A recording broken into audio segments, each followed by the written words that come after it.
First, I'd like to thank you all for being here and for paying attention to all. I'd like to thank you all for being here and for your attention to all TED Talk presentations. That means a lot to all of us. But you see my title and think, so what happened to Brazilian music? But who is this guy who comes here and says he can say what happened? Well, I admit I'm not really studied in that matter. I didn't study music or anything that gives me official verification to do so.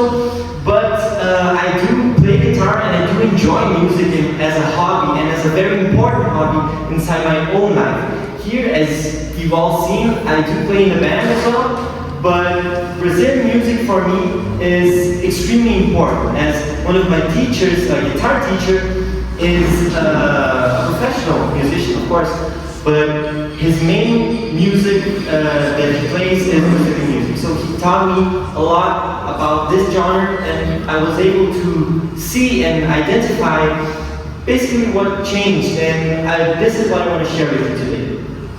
So we understand as a people that our music has an essence, or the things that matter most for us as a people and for our culture. Here are some examples of extremely important artists in their own areas. And of course you can see there are some older pictures of Legião Urbana or Cartola and even some MPB people. But I want to start by talking about some genres. As music is an extremely broad area, I want to talk to you about and show you how these particular genres shaped our history and what's happened today and what is happening and later probably what will happen.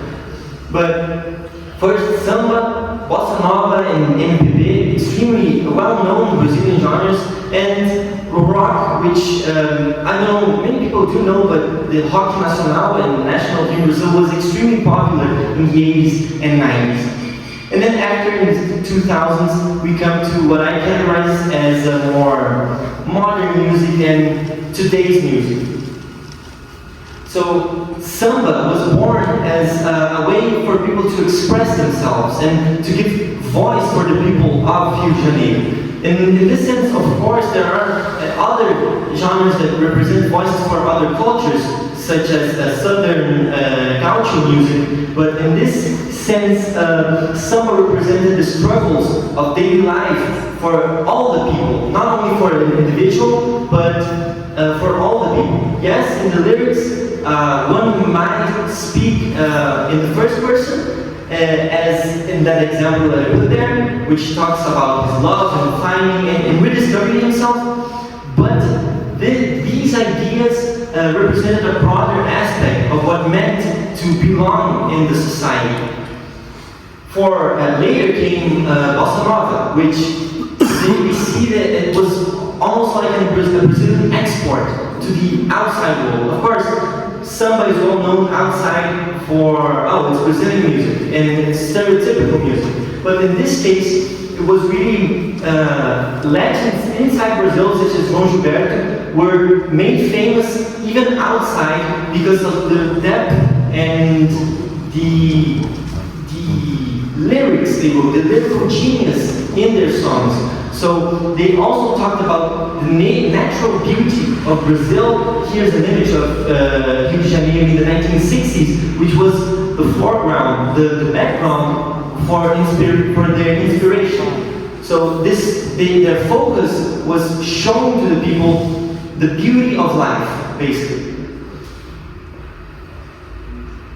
And later, well, not exactly later, but again, with the mix and match of songs came the música popular brasileira in MPB. And of course, again, talking about the beauty and talking about societies, basically repeating itself, history repeating itself, but this time with a twist. At this point in time, there was, as many of you might know, the military regime in Brazil. So censorship was an extremely strong topic at the time, and many people struggled. So being an artist at that time meant that you're putting your life in danger sometimes.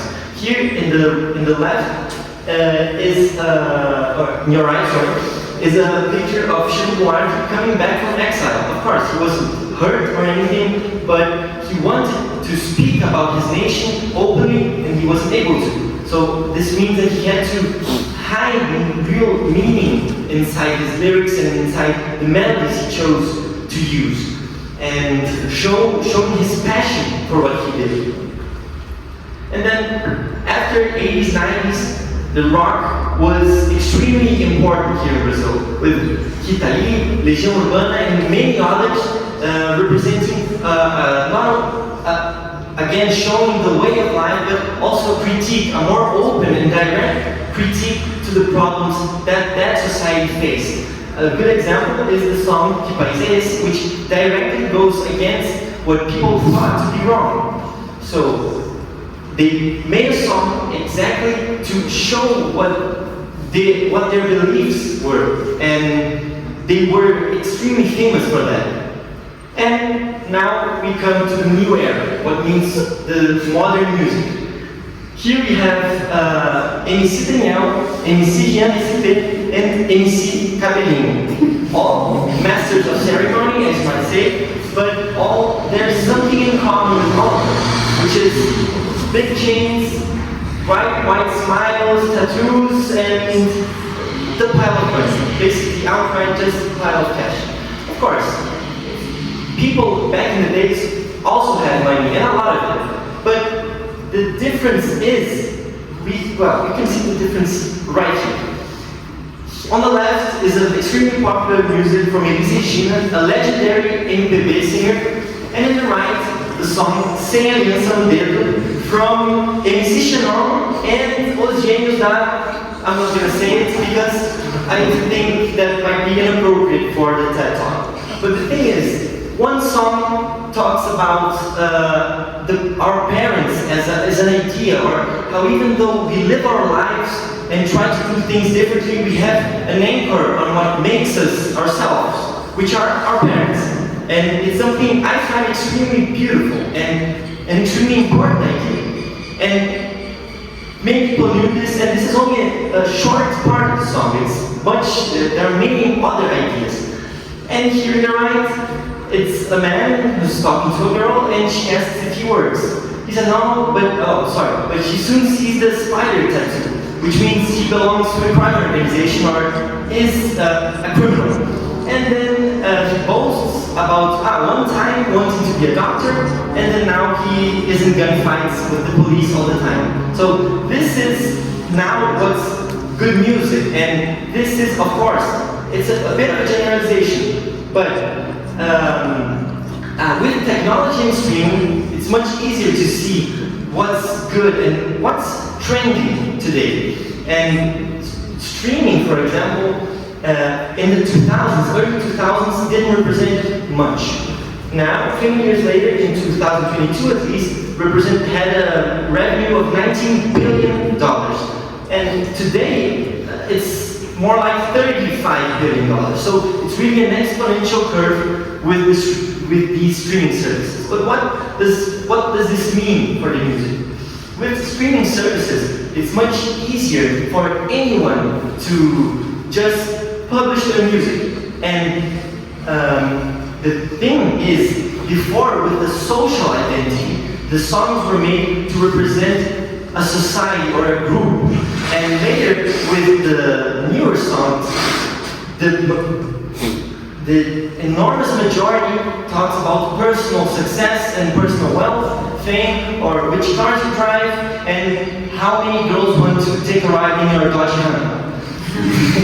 In this case, YouTube, Spotify, and Apple Music, and many others allows anyone to publish music. And with the rise of short-form content, people want immediate satisfaction.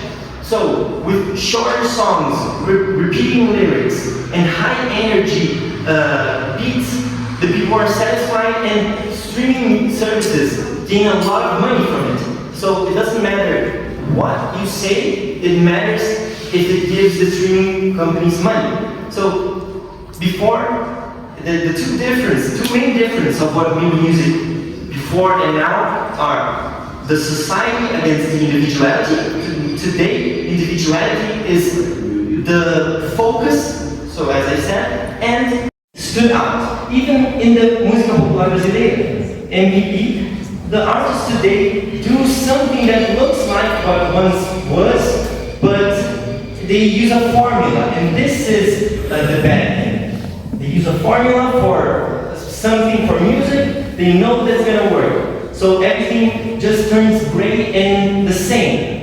And the future, so it's hard to say what the future is gonna look like. Except for one thing, people are still gonna earn a lot of money. But what can we do as a society to change it? Well, the thing is, nothing. We must just accept it because, for example, this group of people can listen to anything and everything, but even if we all decide I'm not ever going to listen to funk again, there are still billions of people, well, funk not billions, but millions and millions of people that will continue listening to it every day more and more and more. So life is made of cycles, and this is just one of those other cycles. I just ask you, as music is something so important, not only to me, but for us as a society, to pay attention to the way it's heading and look for